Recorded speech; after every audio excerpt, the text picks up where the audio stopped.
Olá, turminha, tudo bem com vocês? Estamos aqui para darmos início a mais uma aula.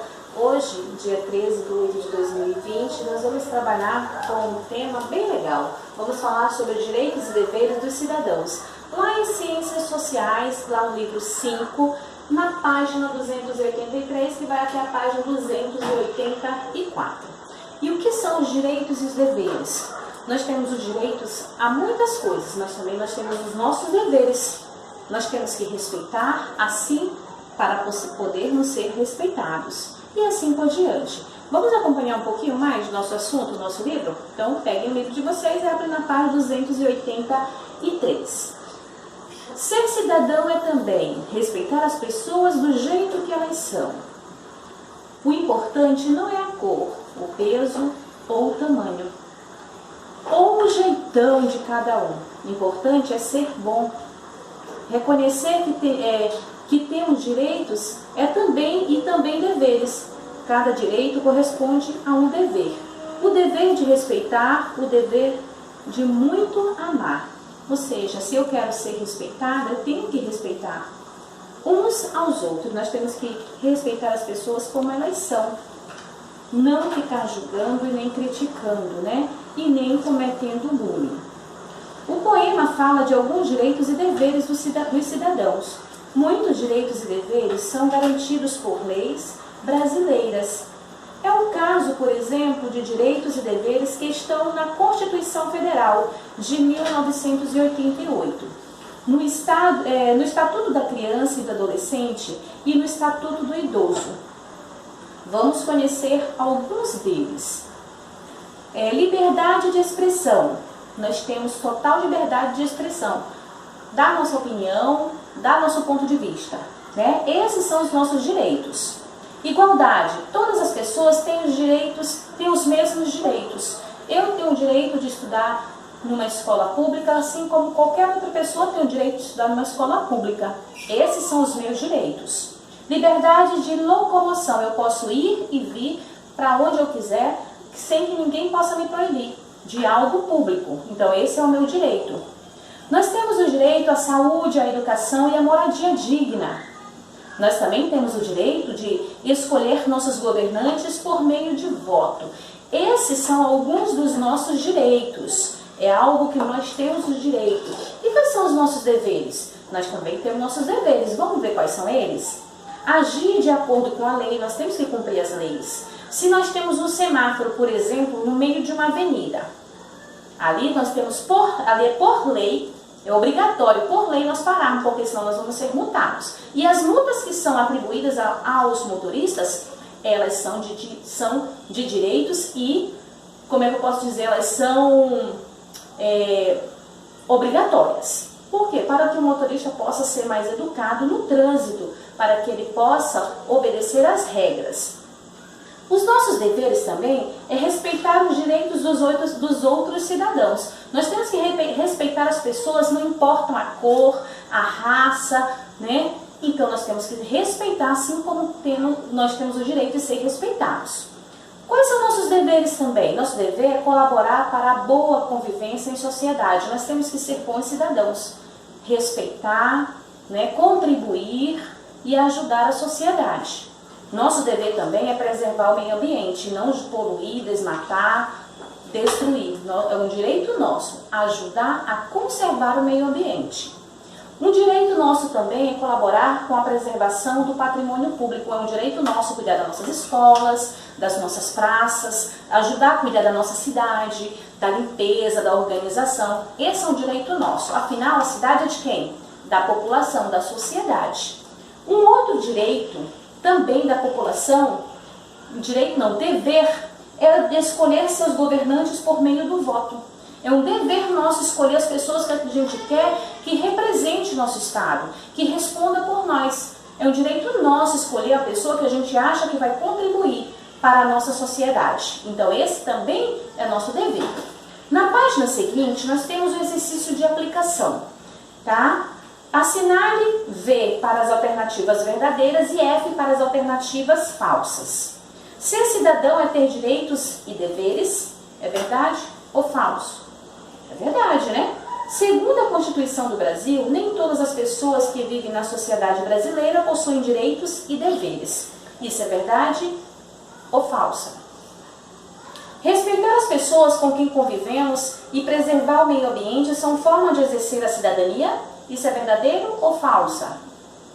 A escolha dos governantes por meio do voto não é um direito dos cidadãos.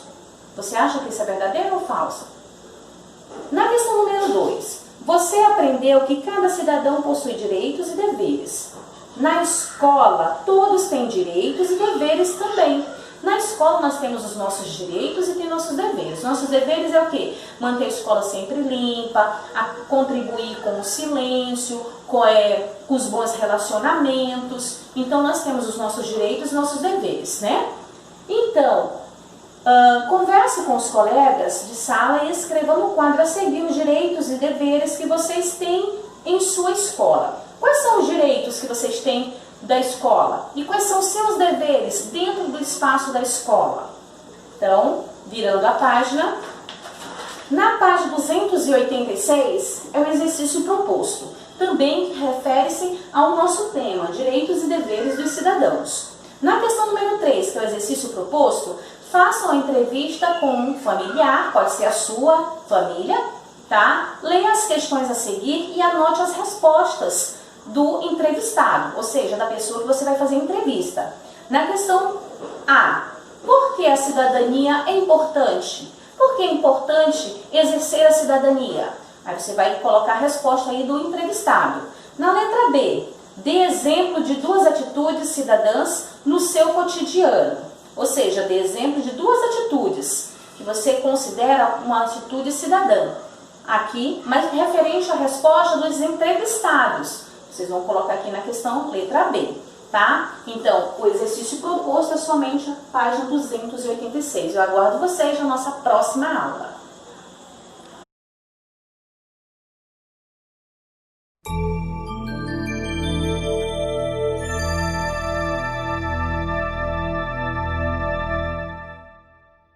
O que é cidadania? Cidadania é um daqueles conceitos que é melhor entendido quando se pensa na sua ausência. Como é a vida quando não se tem cidadania? Antigamente, a forma mais comum de governo era a monarquia, com todos os poderes concentrados no rei, que era soberano, ou seja, aquele que tinha todo o poder sobre um povo. Isso era tão forte que houve um rei na França, o Luís XIV, que disse: "O Estado sou eu." E ele tinha razão. Naquela época e com aquele tipo de governo, a relação entre governante e governados era totalmente desigual. Os governados eram apenas súditos, e o significado dessa palavra é aqueles que estão sob a vontade de outro. Então, a vontade do rei era a lei. Aos súditos só cabia obedecer a ele, ao rei, que teoricamente sabia o que era melhor para todos. Essa situação só começaria a mudar com 2 importantes momentos históricos já no finalzinho do século XVIII. A Revolução Americana, que resultou na Declaração da Independência dos Estados Unidos, e a Revolução Francesa. Esses movimentos foram marcados pelo desejo que a população desses países tinha de reivindicar o exercício da própria soberania. Por isso mudaram a história da humanidade e deixaram uma herança muito importante em forma de valores, ideais, tradições e documentos, como a Declaração dos Direitos do Homem e do Cidadão, produzida pelos revolucionários franceses. Nesse famoso documento são afirmados vários direitos das pessoas, direitos que não dependiam de quem estava no governo e dos quais nem a própria pessoa podia abrir mão, como o direito à vida, por exemplo, e por isso são chamados de inalienáveis. Não é à toa que a expressão cidadão aparece no título dessa Declaração de Direitos. Ser cidadão é bem diferente de ser súdito. O cidadão também vive debaixo de um governo, mas a sua obediência ao governante e às leis tem como contraponto o respeito aos seus direitos. Não há cidadania quando só há deveres a cumprir, como era o caso dos súditos, mas também não há cidadania só com direitos. Por isso dizemos que a cidadania é uma construção coletiva, onde cada um deve cumprir seus deveres perante a comunidade e o Estado, além de contribuir para que todos possam cumprir os seus. Assim se constrói uma comunidade forte, uma comunidade política. E esses valores, quando incorporados à cultura de um povo, se tornam um patrimônio coletivo. Veja um bom exemplo disso. A nossa Constituição atual, aprovada em 1988, é chamada de Constituição Cidadã. Isso porque nosso país havia saído de um período em que vários direitos civis e sociais tinham sido restritos. As pessoas que elaboraram a Constituição, os constituintes, representando todo o povo brasileiro, acharam por bem recuperar esses direitos, acrescentar outros e deixar isso registrado em nossa lei maior. Quando tiver uma oportunidade, leia os artigos 5º e 6º da nossa Constituição e fale sobre eles com seus amigos. É o artigo 5º, por exemplo, que garante a igualdade de todos perante a lei e o direito inviolável à vida, à liberdade, à igualdade, à segurança e à propriedade. É importante ressaltar ainda que o bom cidadão deve participar ativamente dos assuntos do governo. Isso se chama cidadania ativa. No exercício da sua cidadania, a pessoa age em prol do bem comum, pois os problemas da comunidade afetam a todos. Vale lembrar que o termo cidadania tem outros significados também, entre eles o de definir a condição de membro de um Estado-nação. É o que se diz, por exemplo, quando alguém afirma que eu tenho cidadania brasileira. Mas nesse vídeo, como explicamos até aqui, estamos tratando da cidadania em sua dimensão política. Recapitulando então, cidadania é a posse ou exercício de um conjunto de direitos e deveres, de natureza civil, política e social, o exercício da soberania do indivíduo dentro de um Estado. Assim, o cidadão participa ativamente dos assuntos de sua comunidade e país. Guardou bem? Então até a próxima!